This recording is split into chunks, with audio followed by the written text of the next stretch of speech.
Mon Seigneur et mon Dieu, je crois de tout mon cœur que tu es ici, que tu me vois, que tu m'entends. Je t'adore, à genoux devant toi. Je te demande le pardon de mes péchés et ton aide pour faire de mon mieux ce moment de prière. Marie, ma Mère Immaculée, Saint Joseph et mon ange gardien, intercédez pour moi. Jésus, agrandis mon cœur et délivre-moi du méchant.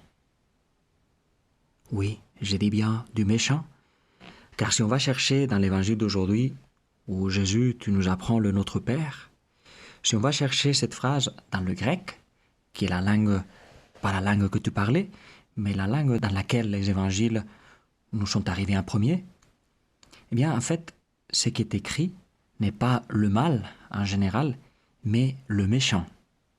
En concret, le diable, que nous avons plus présent à l'esprit dans ce début du carême, en accompagnant Jésus dans ses tentations au désert. Le méchant. Je ne veux pas dire qu'il faudrait changer encore une fois, n'est-ce pas, la traduction de Notre Père, mais c'est bien que lorsque tu diras « délivre-nous du mal », que tu ne restes pas à une idée abstraite du mal. Non, il y a quelqu'un qui te veut du mal, quelqu'un qui veut t'éloigner, qui veut nous éloigner de Dieu. Et je voulais te parler, dans ces moments de prière, d'une de ces tactiques les plus actuelles. C'est la tentation thérapeutique, les démons thérapeutiques. Et oui, le démon sait lire très bien les signes des temps, et il sait développer ses offres de façon très attirante pour la sensibilité de chaque moment. Disons qu'il fait des bonnes études de marché. Et qu'est-ce que je veux dire par la tentation thérapeutique ? Eh bien, l'idée me vient de Christian Smith, un sociologue américain, qui s'est mis à étudier quelle est la vision la plus répandue de la religion parmi les jeunes aux États-Unis, chrétiens ou pas. Et il en est arrivé à ces termes. Déisme moraliste thérapeutique. C'est pas une insulte. Déiste moraliste thérapeutique. C'est pas une insulte, mais c'est une synthèse de ce qu'il a constaté. Et c'est quoi ça, le déisme moraliste thérapeutique ? Eh bien, c'est une idée de la religion qui a une certaine proposition morale, selon laquelle Dieu veut que nous soyons gentils et justes les uns avec les autres, mais sans exagérer. Parce que ce qui est pareillement important, ou même plus, et qui donne du sens à ta vie, c'est d'être heureux et d'être bien dans ta peau. Et Dieu, Dieu existe, certainement, mais il ne se mêle pas de ta vie. En particulier, il ne se mêle pas des affaires de ta vie desquelles tu n'aimerais pas qu'il se mêle. Et donc, toi, tu vis ta vie, et si tu n'es pas un monstre, eh bien, tu iras au ciel. Voilà. Bon, ça ne sonne pas si mal, n'est-ce pas ? Mais si on se demande sur le rapport entre ça et l'évangile sans raccourci, on peut dire que oui, ça a quelque chose à voir. C'est l'évangile, mais centré sur moi. C'est l'évangile, mais sur mesure, personnalisé. C'est l'évangile, mais cool, sans peine. Et donc, c'est pas vraiment l'évangile. Et si on y pense, c'est pas juste les jeunes des États-Unis qui voient les choses comme ça, c'est assez répandu. Au moins en Occident, c'est pas mal répandu parmi pas mal de catholiques, et pas forcément jeunes. Il y a même des catéchistes, des prêtres parfois, des gens qui travaillent en église, qui voient la chose comme ça. Comme quoi, l'important c'est d'aimer.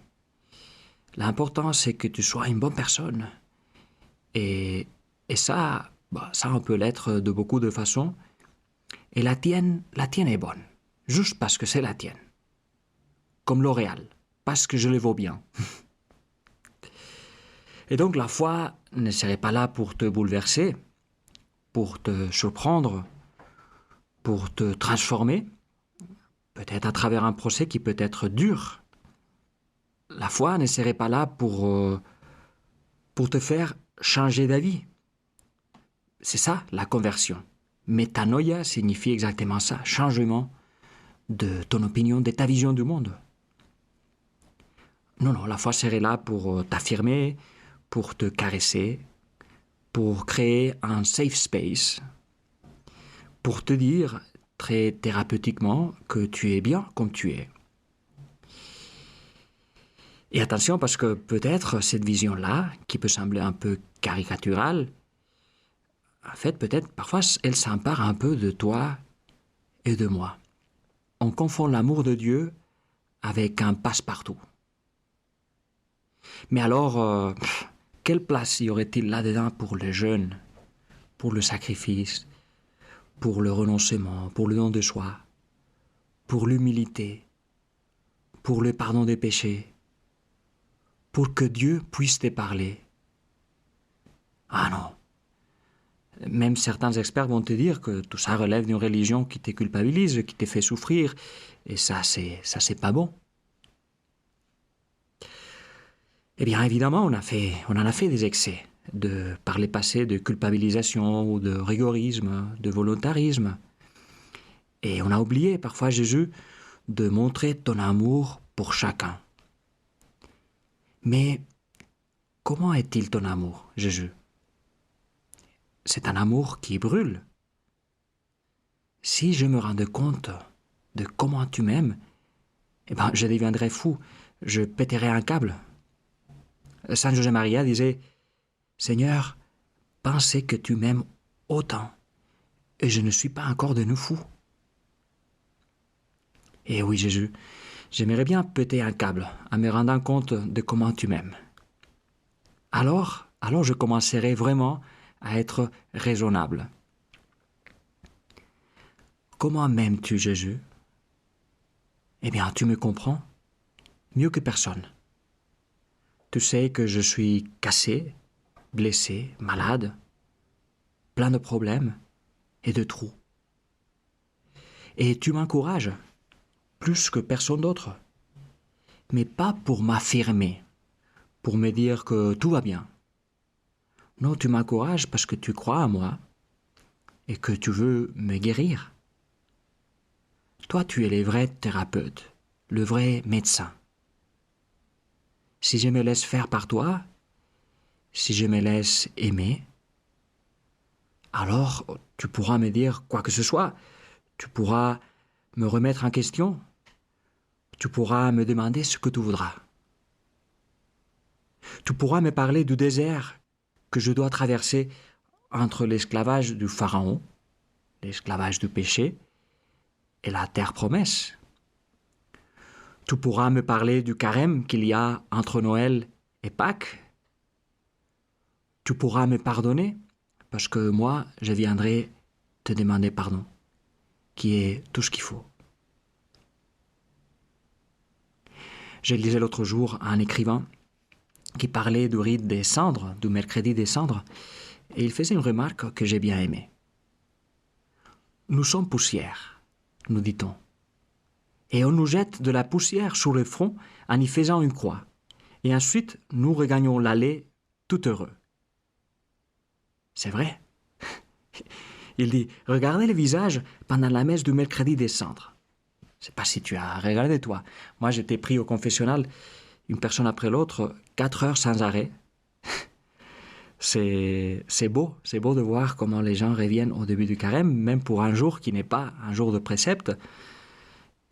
Voilà, et puis ils viennent et puis ils font la queue pour la confession, ils font la queue pour les cendres.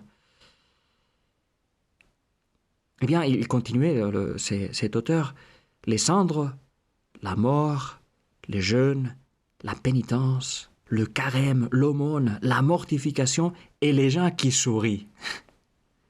Pas en dépit de tout cela, mais grâce à cela. On aime bien la vérité, les symboles, la tradition. Qu'on ne nous cache pas les besoins de purification que nous avons tous. Et qu'on ne nous étourdisse pas avec des euphémismes et des excuses que nous ne demandons pas. Ben voilà, on est plus content On est content de savoir, Seigneur, que nous avons besoin de purification. Au fond, notre cœur ne veut pas des excuses, ne veut pas les conseils de démons thérapeutes. Notre cœur veut brûler d'amour, même si ça fait mal. Il veut être grand ouvert. Agrandis-le, Seigneur. Agrandis-le pour que tu puisses le guérir, le transformer. Pour que tu lui donnes, Jésus, la forme du tien. Je te remercie, mon Dieu, des bonnes résolutions, des beaux désirs et des lumières que tu as semées dans mon cœur pendant ce moment de prière. Je te demande de m'aider à les faire fructifier. Marie, ma Mère Immaculée, Saint Joseph est mon ange gardien. Accompagnez-moi toujours en ces chemins du carême.